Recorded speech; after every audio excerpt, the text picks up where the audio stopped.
De toute façon, intrinsèquement, le système des 3 règles est faillible, même si on essayait Et c'est même en rajoutant des lois pour essayer de toute façon, on aura des cas qui passeront au travers. Donc ça, c'est un point important à comprendre. Il n'y aura jamais de 3 lois, de 8 lois, de 1000 lois qui seraient complètement... dont on est l'entière... je dirais, assurance que tout va bien se passer. C'est un résultat théorique connu. Ça ne veut pas dire qu'en rajoutant, en peaufinant, je dirais, l'implémentation des 3 lois, eh bien, on ne balaye pas un grand nombre de cas qui finalement vont être les cas les plus critiques et les plus... mais il y a quand même cette impossibilité théorique qui fait qu'il ne faut pas... ces failles resteront, il y aura toujours des failles. Ça, c'est un point important. D'où c'est important. Alors, est-ce que du coup, il faut les 3 lois? Est-ce que c'est pas la peine de simplement les oublier? Moi, je pense que c'est important pour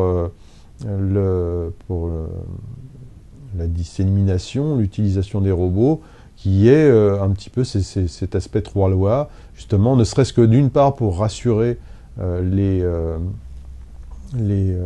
utilisateurs, hein. On pourrait même imaginer un logo Certified 3 Laws, donc, qui permettrait d'avoir un peu confiance dans le robot, même si à l'intérieur elle ne serait pas implantée de la manière dont Asimov l'avait prévu. Et puis aussi parce que moi je pense évidemment, dans mes propos, je pense que c'était clair tout à l'heure, les robots ne se révolteront pas, ça c'est simplement du fantasme, hein, et puis c'est bien pour faire des scénarios, mais bon, en pratique, c'est des ingénieurs qui les conçoivent et il n'y a pas de raison qu'ils fassent des machines qui un jour se révoltent.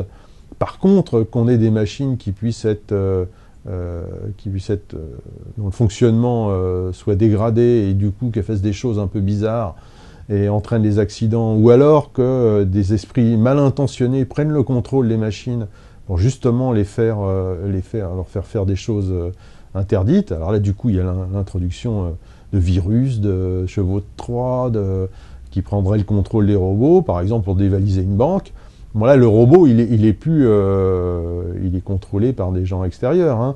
Donc du coup là, je pense que ça serait nécessaire d'avoir des mécanismes de sécurité qui permettent d'empêcher dans ces cas de figure, hein.